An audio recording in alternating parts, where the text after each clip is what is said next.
तीन प्रकार के गुणों का वर्णन है।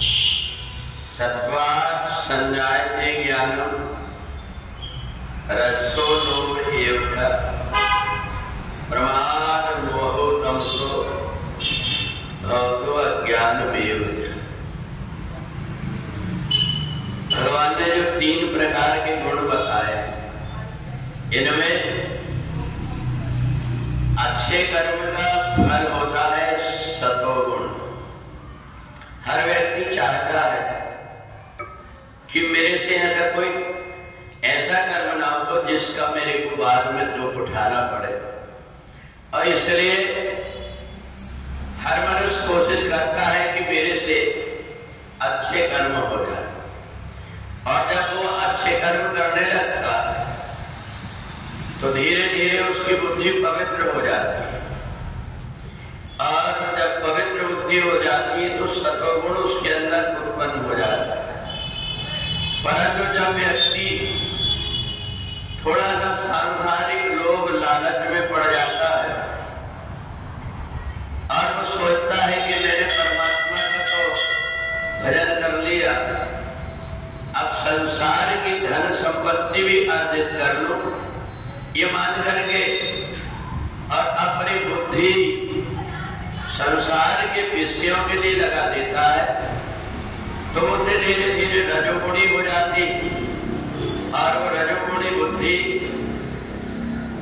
मेरे को क्या नहीं करना चाहिए ये नहीं सोचती।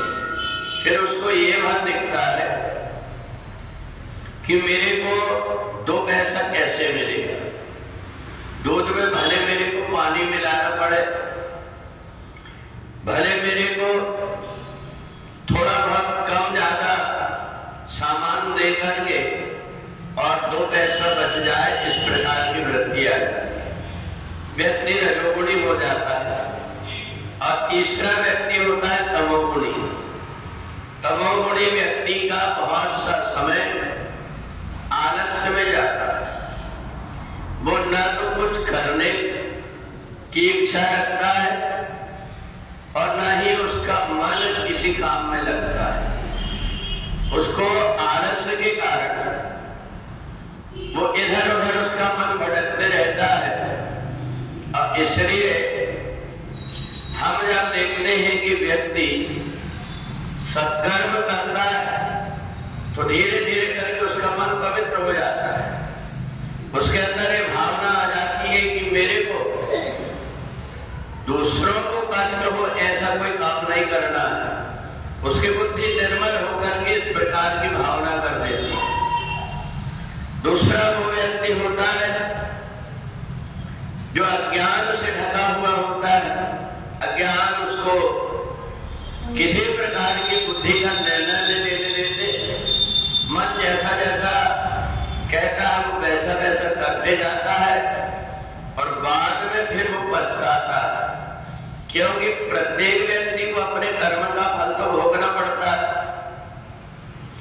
पहले जन्म का अगर व्यक्ति के पास में कोई पुण्य है, उसने पहले जन्म में कोई पुण्य कर्म किया है, तो उसकी बुद्धि अपने आप उसको बुरे काम से दूर हटा करके अच्छे काम में लगाएगी।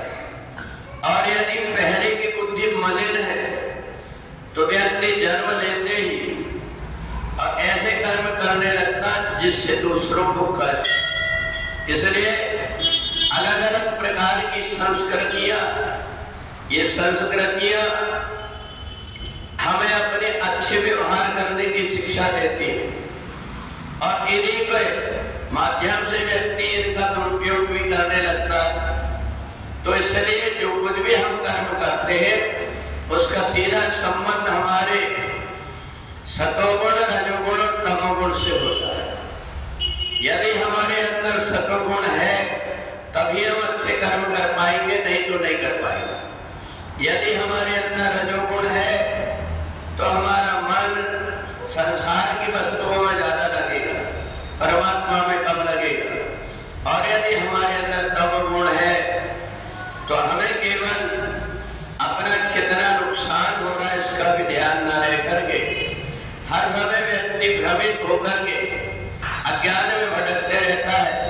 जो कुछ उसको खाने खाने पीने को मिल गया, उसी में ही गुजारा करके और तमोगुण में ग्रसित होकर के किसी प्रकार के कर्म ना तो वो करने की सोचता है और ना ही उसका मन उस तरफ उसको प्रेरित करता है। तो इसलिए हमारे अंदर ये तीनों प्रकार के गुणों की मात्रा कैसी है, इसके अनुरूप हम अपने कर्म को करते हैं।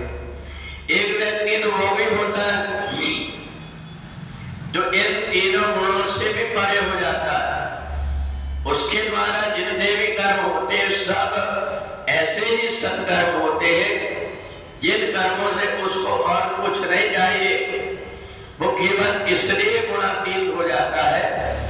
इन गुणों से मैं बंधा रहूंगा, अच्छे कर्म करूंगा तो मेरे मन के अंदर अभिमान हो जाएगा कि मैंने अच्छे कर्म किया, और वो अभिमान के कारण व्यक्ति के अंदर जो सत्वगुण है वो सत्वगुण में मिलावट हो जाती है और इसलिए वो सत्वगुण से भी परे जाकर के गुणातीत हो जाता है। तो अर्जुन ने भगवान से पूछा कि जो गुणातीत व्यक्ति होता है उसका स्वभाव कैसे होता है, उसका कार्य कैसा होता है। तो भगवान ने सहज में बताया, प्रजात यदा कामान सर्वान आत्मनोगतान आत्मन्यवात्मना तुष्टा स्थित प्रज्ञस्तदोच्यते। उस व्यक्ति का मन विचलित नहीं होता जो अपनी आत्मा में रमण करने लगता है, बाहर की वस्तुओं से मन हटा करके अपने आत्मा में केंद्रित करके और अंदर परमात्मा की जो शक्तियां हैं उनके माध्यम से अपने आप की खोज करता है और खोज करके परम शांति को प्राप्त कर लेता है। तो इसलिए गुणातीत व्यक्ति सब प्रकार के कर्म करते हुए